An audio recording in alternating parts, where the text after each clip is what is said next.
Now the second question is the amount of air present in a cylinder. Cylinder में जो air आपकी present है उसका amount, when the vacuum pump remove, जबकि जो vacuum आपका जो है पंप जो रिमूव करता है 1/4 of the air remaining in the cylinder eight A time. तो क्या समझ रहे हैं आप इसमें?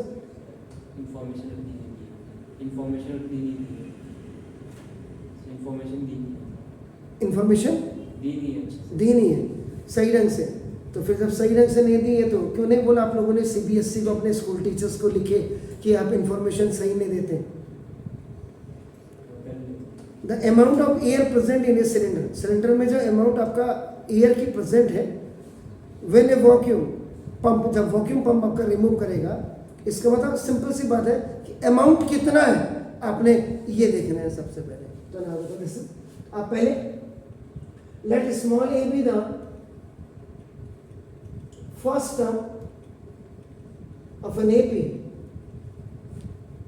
and D is the common difference. ये आपने पूरे सारे क्वेश्चंस में लिखना है आपका. ना देखो दिस, अब ना देखो दिस है according to statement, according to question आपका. ना देखो this the amount of air. अब एयर का अमाउंट कितना है ये हमें पता नहीं है आपका. ना देखो तो आप क्या करेंगे, now let the amount of air present in a cylinder be x unit. आप मान लो, आपने मानना है उसको. देखो आपको ना x unit and let the, आपको निकालना क्या है, let the amount of air अपना remain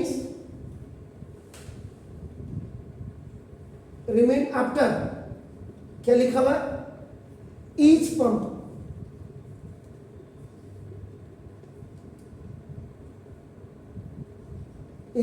B. ये देखिए ये होगा यहाँ पे. तो now this is the A2, A3, A4, A.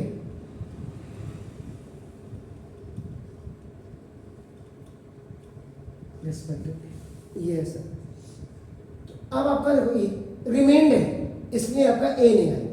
अब आप एपी को अगर आप देखेंगे देखो ना, एपी इज इक्वल टू कायदे से ए, A2, A3, A4 dash dash आपका इनफाइनाइट एपी हमेशा बनाई जाती है, याद रखिएगा. तो अब आपको क्या करेंगे, सबसे पहले देखो अकॉर्डिंग टू आपका स्टेटमेंट आपका देखो ना, ए इज इक्वल टू अपने फर्स्ट आपका ए, दिस इज ये आपने फर्स्ट टर्म आपने यहाँ टेकन एक्स ले लिया. अब आपका A2 इसके हिसाब से चलेंगे आपका. देखो आपको ना तो क्या कह रहा है, आपने बाहर किया आपका, देखो ना रिमूव किया आपने. तो रिमूव करने का मतलब आपका क्या हो गया, जो x में से माइनस हो, तो देखो तो x माइनस 1/4 ऑफ ये आपका नाम होगा x.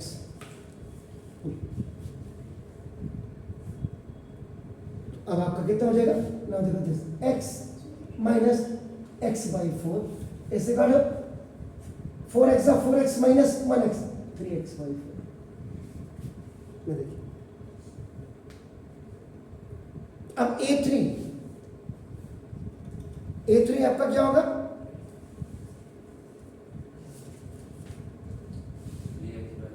3x/4 minus 1/4 of 3x/4, 1/4 निकलते जाएगा. तो ना देखो 3x/4 माइनस 1/4 इंटू 3x/4. तो आपका A3 इज इक्वल आपका कितना हो जाएगा,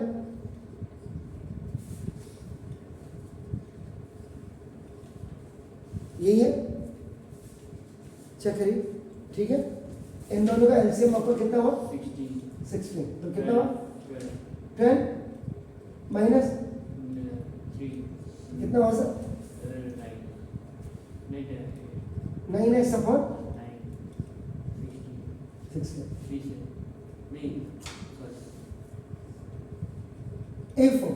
A4 therefore अब आपको क्या मिलेगा 9x upon 16 minus 1/4 of 9x by 16 देखिए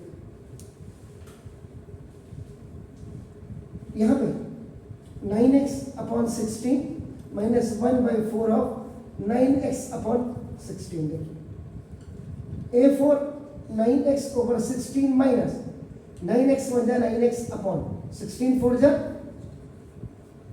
64 हो गया. Then you have to take the LCM 64 है तो 16 4 जा 4 9 जा 36 माइनस ये आपका 9x तो 36 में से 9 गया 27 x अपॉन 60. अब आप करें so therefore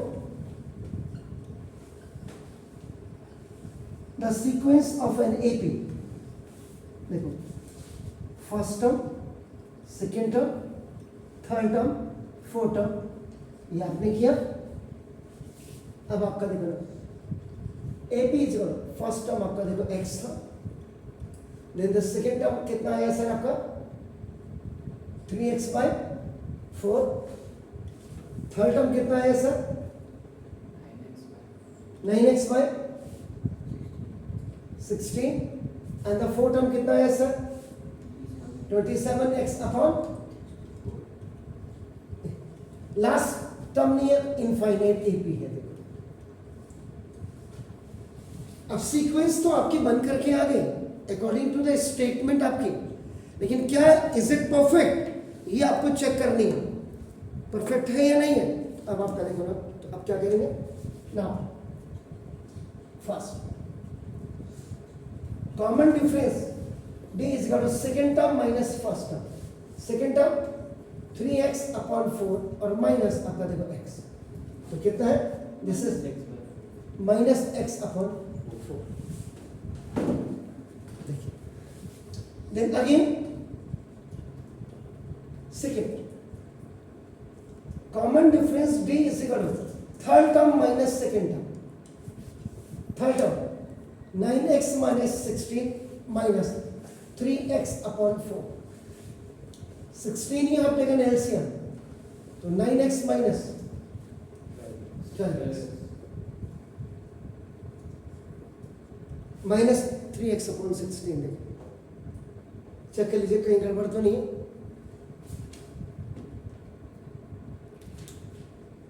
ठीक है ओके ना यहीं पर काम हो गया, लेकिन फिर भी मैं आपके कंफर्ट के लिए common difference d is equal again fourth term minus third term.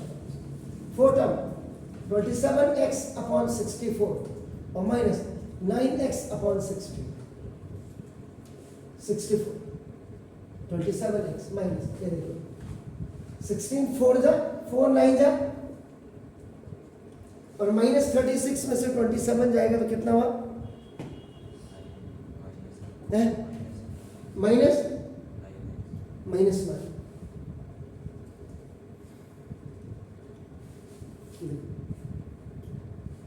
यहाँ पे लिखेंगे तो डी इसको आप चाहे d1 कर दो इसको d2 कर दो. देखो चेंज कर सकते हैं आप if d is not equal to d1 is not equal to d2 तो ना इसका मतलब क्या होगा if common differences are not same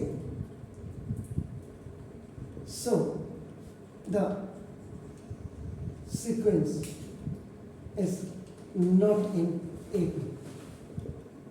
तो जो AP ये जो सीक्वेंस आपकी बनी है AP में अगर हाँ ये भी माइनस x/4 होता ये भी माइनस x/4 होता तो सीक्वेंस आपकी बन जाती. तो ये था सर आपका प्लीज डू इट.